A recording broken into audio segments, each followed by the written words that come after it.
आज भारतीय जनता पार्टी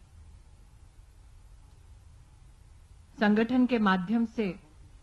दीनदयाल विस्तार योजना हेतु कुछ बिंदु आपके समक्ष प्रस्तुत करना चाहूंगी। जैसा कि आप सब जानते हैं, दीनदयाल जी के जन्म शताब्दी वर्ष में भारत सरकार ने स्वयं इसे गरीब कल्याण वर्ष घोषित किया है। संगठन में भी संगठन के विस्तार की योजनाओं से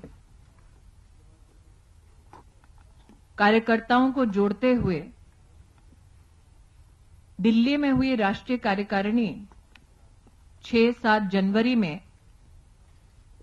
राष्ट्रीय अध्यक्ष जी ने स्वयं राष्ट्र भर के कार्यकर्ताओं से यह आह्वान किया था, यह निवेदन किया था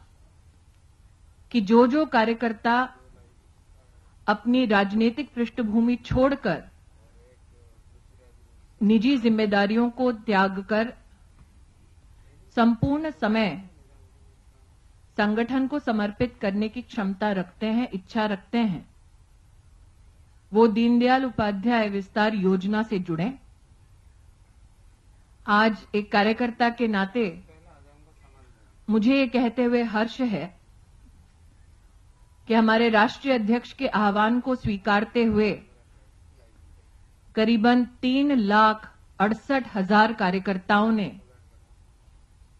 15 दिन के लिए विस्तारक योजना में भाग लेने का निर्णय लिया। देश भर में 4,000 कार्यकर्ता ऐसे हैं जो 6 माह से लेकर 1 वर्ष की अवधि तक राष्ट्र भर में दीनदयाल विस्तार योजना से जुड़ते हुए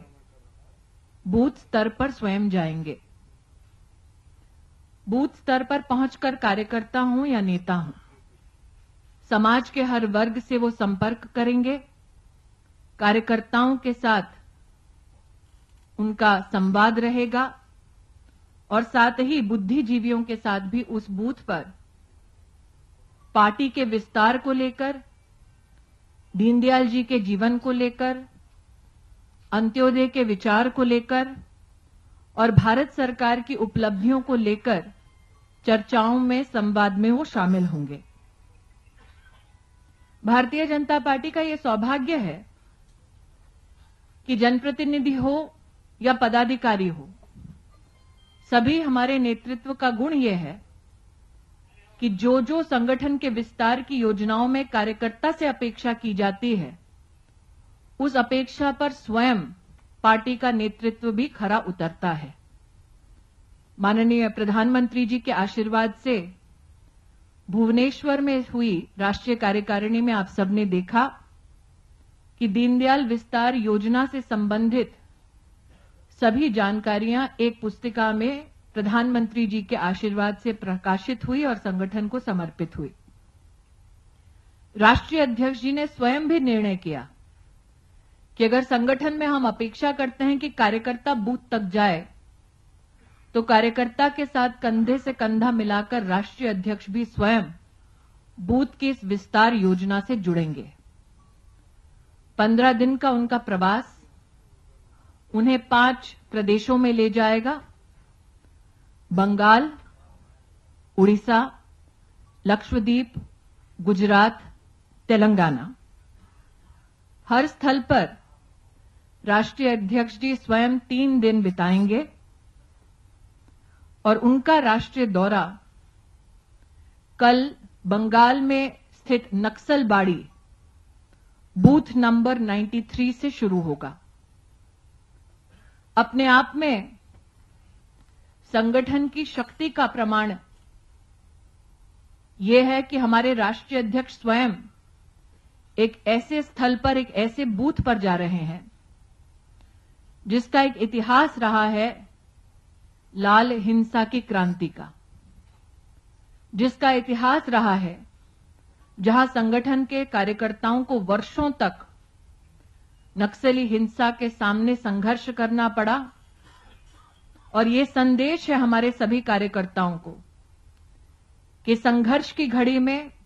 विपदा की घड़ी में उनके राष्ट्रीय अध्यक्ष स्वयं पार्टी का नेतृत्व स्वयं उनके साथ खड़ा हुआ है। इस पूरे दीनदयाल विस्तार योजना के तहत पार्टी के केंद्र बिंदु में रहने वाले प्रदेश बंगाल, उड़ीसा, तेलंगाना के साथ साथ केरल और तमिलनाडु भी रहेंगे। भारतीय जनता पार्टी ने प्रण अंत्योदय का लिया है। जो पथ है अंत्योदय का, वो स्वयं हमारे राष्ट्रीय अध्यक्ष जी को कल नक्सलबाड़ी लेकर जाएगा और ये हमारा संकल्प है कि लक्ष्य अंत्योदय की शुरुआत नक्सलबाड़ी बूथ नंबर 93 से कल राष्ट्रीय अध्यक्ष जी के नेतृत्व में होगा। Ladies and gentlemen, as you all know that with the blessings of the Honorable Prime Minister Shri Narendra Modi, on the 6th and 7th of January in Delhi, in the national executive of the party Karyakartas to come forth and partake in the Deen Dayal Vistar Yojana. As you all are aware, that this year has been declared by the Government of India as Garib Kalyan Varsh, as we pay homage to Pandit Deen Dayal Upadhyay ji during his birth centenary. I'm sure you are all aware that in the National Executive held in Bhubaneswar recently, a booklet containing all information, including the life and journey of Deen Dayal ji, the decisions which have impacted the life and made it better for the poor and marginalized in our country by the Government of India, and all the vistar that the party seeks to do through our organization were published and dedicated to the Sangathan by the Honorable Prime Minister. Today, as a Samanya Karyakarta, it is my pleasure to share that when the National President implored Karyakartas to come forth, over 368,000 Karyakartas in our party have registered themselves to go out to booths across the country for 15 days, leaving their own political constituencies, leaving their personal obligations and responsibilities behind, and dedicating themselves full-time to party work. Similarly, over 4,000 Karyakartas have come forward for dedicating 6 months to 1 year of their life for expansion work by the party. But our Honorable President, Shri Amit Shah ji, is of the opinion that when we do any organizational work and put forth our expectations of our Karyakartas, it is incumbent upon the leadership to also to lead by example. And hence tomorrow, a 15-day program of the Honorable President of Bharatiya Janata Party, Shri Amit Shah, begins from Naxalbari booth number 93. In his 15-day journey across the country for the Deen Dayal Vistar Yojana, Amit ji will visit states like Bengal, Odisha, Gujarat, Telangana and Lakshadweep. I must also here state that there are states where the party as a whole will concentrate on during this Vistar Yojana, and namely the areas of our concentration apart from Bengal, Odisha and Telangana also include the states of Kerala and Tamil Nadu. I must here reiterate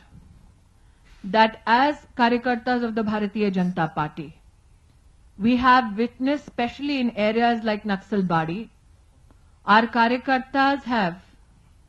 fought Naxal violence and they have ensured that all the development work that is done under the leadership of our Honorable Prime Minister reaches the person standing in the last line in society. And that is why our National President tomorrow in Naxalbari booth number 93 will take the Honorable Prime Minister's message of Sabka Saath and Sabka Vikas and the message of Garib Kalyan to a booth which is historically known to ask through Naxal violence the uprooting of the Indian state and the Indian Constitution. So I congratulate and thank all the Karyakartas who have registered themselves for the Vistar Yojana, and I am positive along my senior colleague Bhupendra Yadav ji,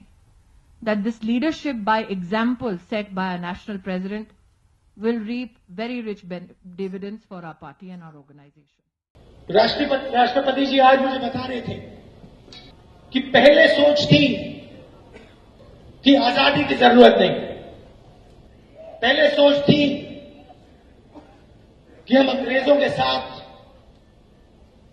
अंग्रेजों के राज के साथ जी सकते हैं। मगर जब गांधी जी ने सच्चाई देखी